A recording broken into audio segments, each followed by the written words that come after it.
The arrival. The massive shadow that fell across Earth's morning sky wasn't from any cloud formation meteorologists had predicted. Commander Vextar of the Korthik Empire stood on the bridge of his flagship, the Dominion's Edge, watching the small blue planet rotate peacefully below. His four arms crossed behind his back as his reptilian features twisted into what passed for satisfaction among his species. "Report," he commanded, his voice a low rumble that resonated through the ship's metallic corridors. Lieutenant Zekra consulted her tactical display, her scaled fingers dancing across holographic controls. "Target confirmed, Commander.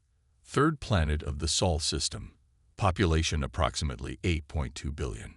Technology assessment indicates they've barely achieved basic spaceflight. No interstellar capabilities detected.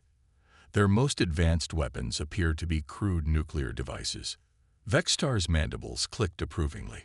The Korthik Empire had conquered 47 worlds in the past century, and each victory followed the same predictable pattern. Arrive with overwhelming force, demonstrate superior technology, demand submission. Most species surrendered immediately upon seeing the size of the Korthik fleet. Those foolish enough to resist were quickly crushed, their survivors grateful to serve their new masters.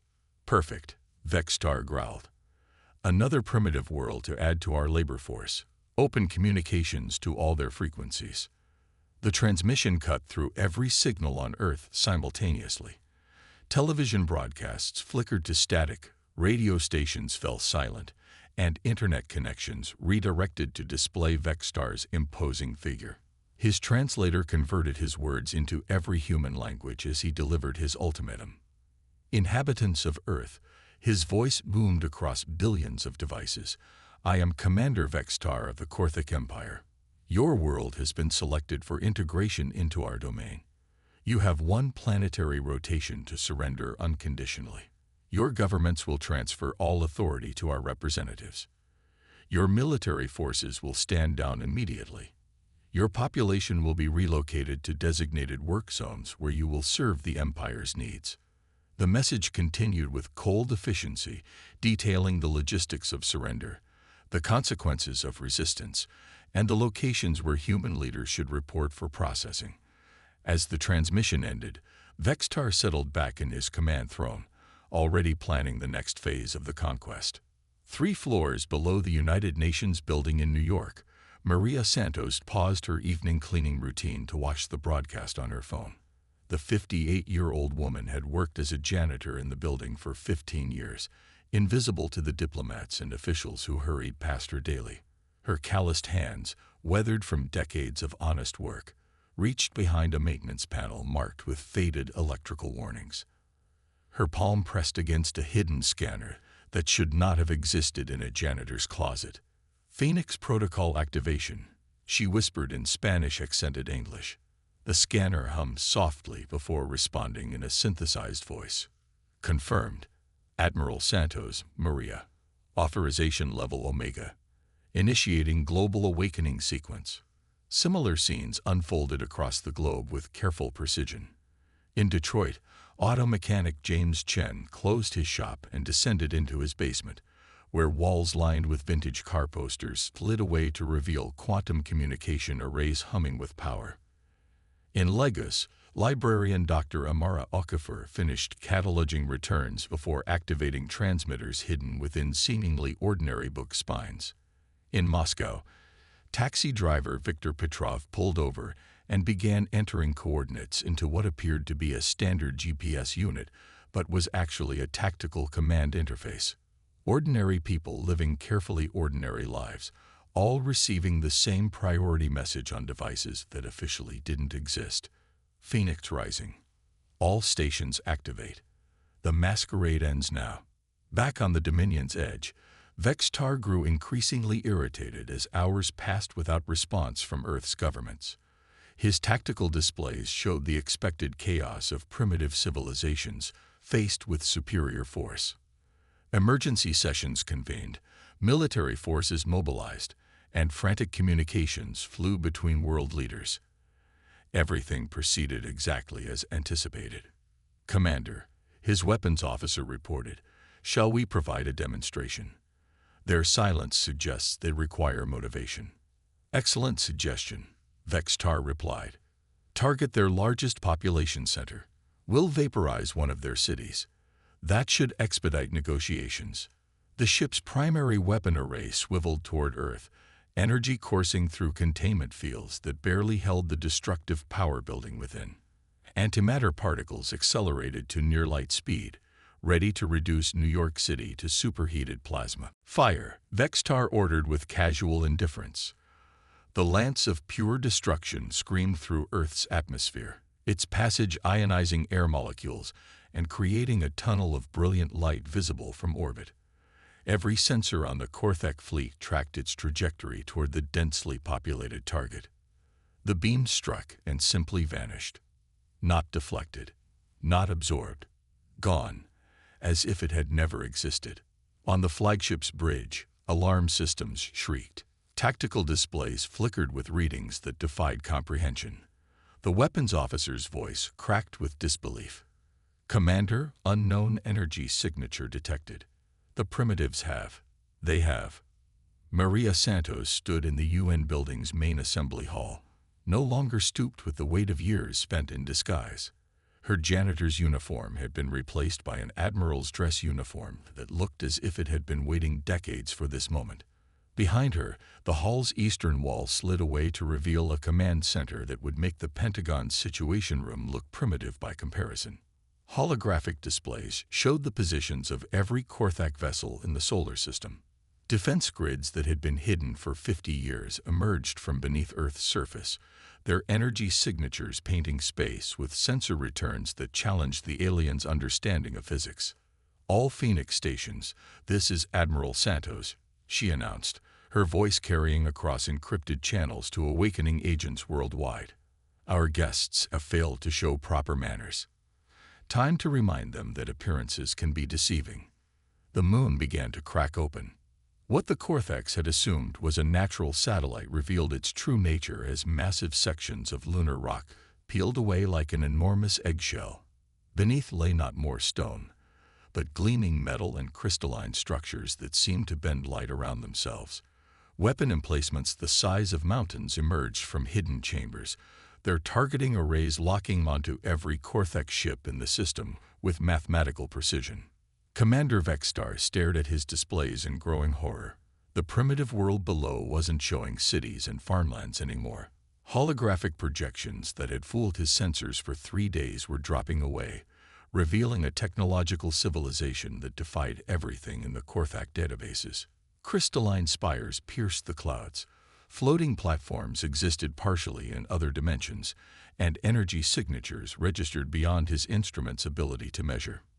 Impossible, he whispered, his forearms trembling. Our intelligence reports showed a pre-spaceflight civilization. Basic nuclear fusion, primitive computing, crude metallurgy. How can they? His science officer's voice trembled with fear. Commander, I'm detecting quantum manipulation on a planetary scale. Their technology isn't just advanced, it's operating on principles we don't understand. These readings suggest they've been spacefaring for centuries. The main view screen activated. Admiral Santos appeared, surrounded by personnel in uniforms that seemed both military and scientific. Behind them, humans worked at control stations using interfaces that made Korthak technology look archaic. Commander Vextar, Santos said, her voice calm but carrying absolute authority. Welcome to Earth. I apologize for the deception, but we needed to evaluate your intentions.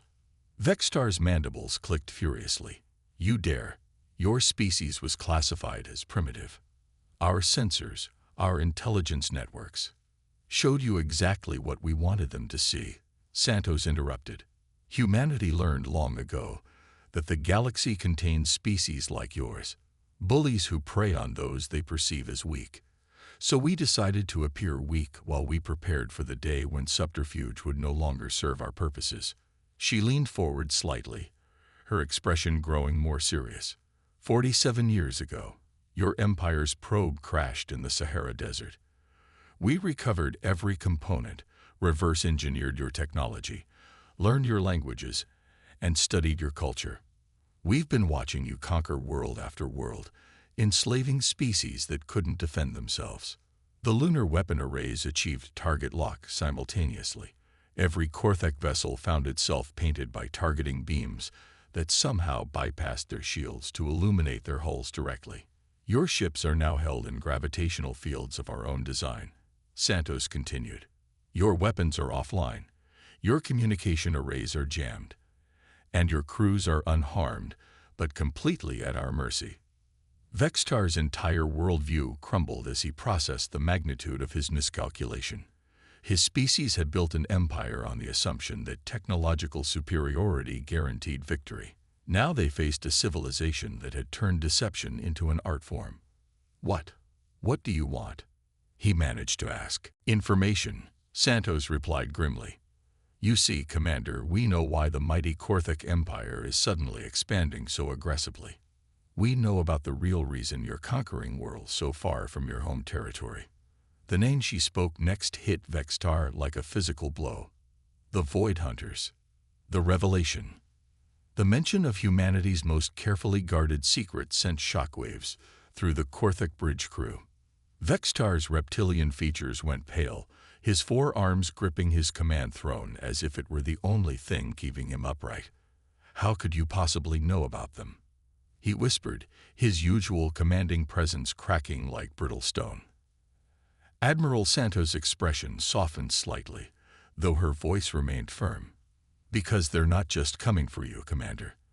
They're coming for everyone, including us. The revelation hung in the space between two civilizations, each grappling with the implications. The Void Hunters, ancient entities that existed between dimensions, consuming entire star systems by unmaking the very fabric of reality itself. They had been dormant for millennia, but something had awakened them 18 months ago. Let me show you something, Santos said, gesturing to her tactical officer. The main display shifted to show a three-dimensional map of the galaxy, with different colored zones marking various territories. We've been monitoring their advance. 23 systems gone in the past year. Not destroyed, erased, as if they never existed at all. Vextar studied the display with mounting dread. The pattern of destruction was moving inexorably toward both human and Korthek space, consuming everything in its path. This is why you've been so desperate to expand your labor force, Santos continued. Your scientists calculated that you need at least 50 billion workers to build the defensive installations your military theorists believe might slow them down. How do you know our classified strategic assessments? Vextar demanded, though his voice lacked its earlier authority. James Chen's image appeared on a secondary screen, the former auto mechanic now clearly revealed as something far more sophisticated. Because we've been inside your networks for decades, Commander. Every communication, every military report, every scientific study. We know about Project Bulwark, your plan to turn conquered worlds into massive fortress factories. Dr. Amara Okafor joined the conference from her command post in Lagos, surrounded by displays showing real-time intelligence from across the galaxy. We also know it won't work. The Void Hunters don't attack fortifications. They simply edit them out of existence. Conventional military thinking is useless against an enemy that operates outside the normal laws of physics. Viktor Petrov's weathered face appeared from Moscow, his taxi driver persona completely abandoned for the tactical analyst he truly was. But we have a different approach. While you've been thinking in terms of walls and weapons, we've been studying the nature of the threat itself. The display changed again, showing complex mathematical equations and dimensional models that hurt to look at directly. Santos resumed control of the briefing. The Void Hunters exist partially in our dimension, and partially in something else, a space between realities where cause and effect operate differently. Traditional weapons can't touch them because they exist in a state of quantum flux, but we've discovered something interesting about their feeding patterns. She paused, allowing the implications to sink in. They're not just consuming matter and energy. They're consuming information itself, the quantum signatures that define what something is. but there's a limit to how much they can process at once. Vextar leaned forward despite himself, his strategic mind engaging with the possibilities. You're suggesting we could overwhelm their processing capacity. Not overwhelm, Santos corrected. Confuse. We've developed a technology we call quantum static, a way to flood local space with contradictory information signatures. It doesn't destroy them, but it forces them to spend time sorting through false data, slowing their advance significantly.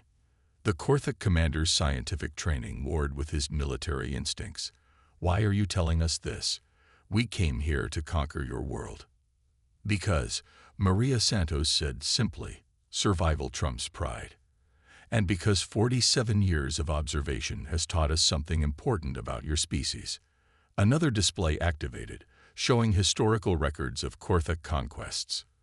But these weren't the sanitized military reports Vextar was familiar with.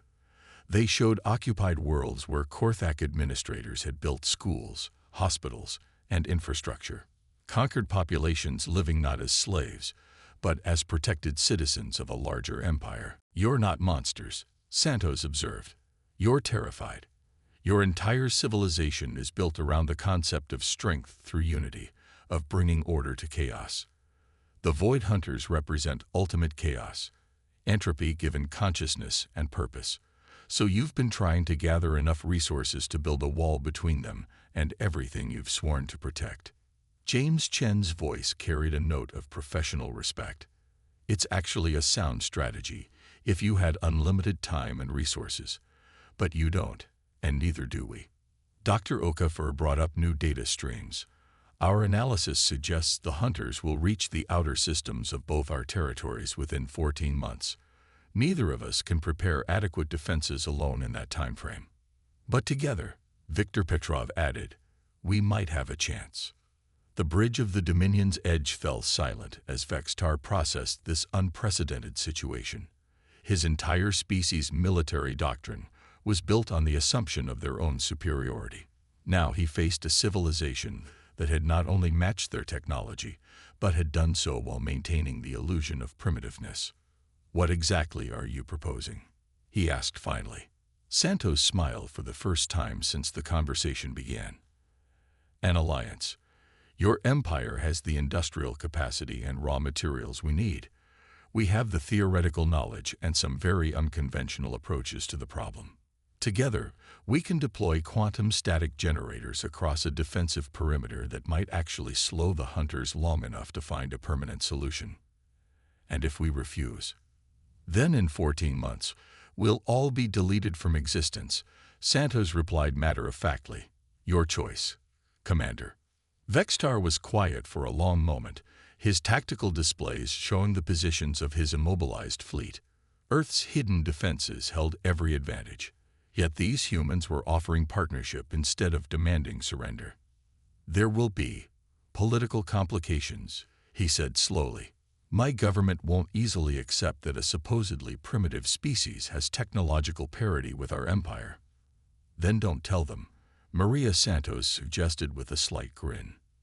As far as they need to know, you've successfully conquered Earth and recruited its population as willing allies against the Void Hunter threat. We're very good at maintaining useful illusions. The implications were staggering. Humanity would maintain their masquerade while secretly providing the scientific breakthroughs needed for their joint defense.